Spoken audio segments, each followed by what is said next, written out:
derniers temps, vous le savez, votre stratégie patrimoniale est un petit peu bouleversée. Il y a d'abord la baisse des rendements de l'assurance vie avec le fonds en euros. Il y a le rendement du livret A qui est mis quasiment sous tutelle par le gouvernement à 0,75%.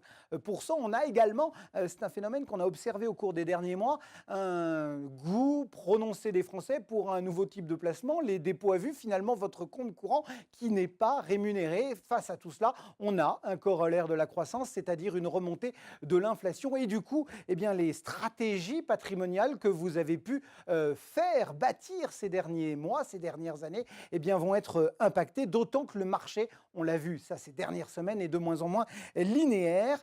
C'est peut-être l'occasion de redorer le blason de la gestion active. C'est un véritable savoir-faire tricolore.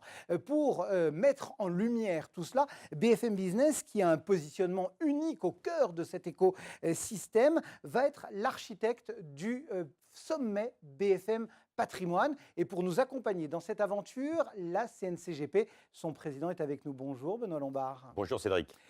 Quels sont finalement les constats, Benoît, que vous faites aujourd'hui dans ce contexte particulier que j'ai décrit? Le monde de la gestion privée est en effervescence. 2018 marque l'arrivée de textes réglementaires européens, la directive MIF 2, la DDA qui va arriver au mois d'octobre, PRIPS, le RGPD.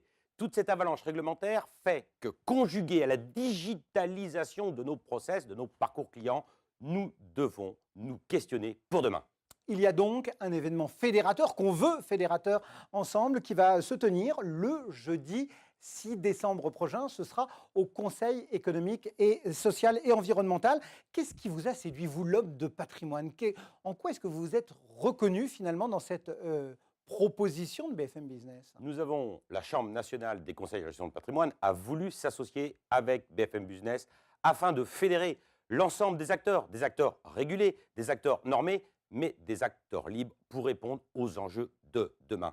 Ces enjeux reposent sur deux axes. Le premier, c'est bien évidemment l'éducation financière au service de tous. C'est là où la France pêche un peu et nos compatriotes pourront se retrouver en l'écoute de ce salon. Puis le deuxième événement, le deuxième enjeu, le deuxième axe important, bien évidemment, c'est flécher l'épargne vers l'économie productive, flécher l'épargne, drainer l'épargne vers l'économie réelle.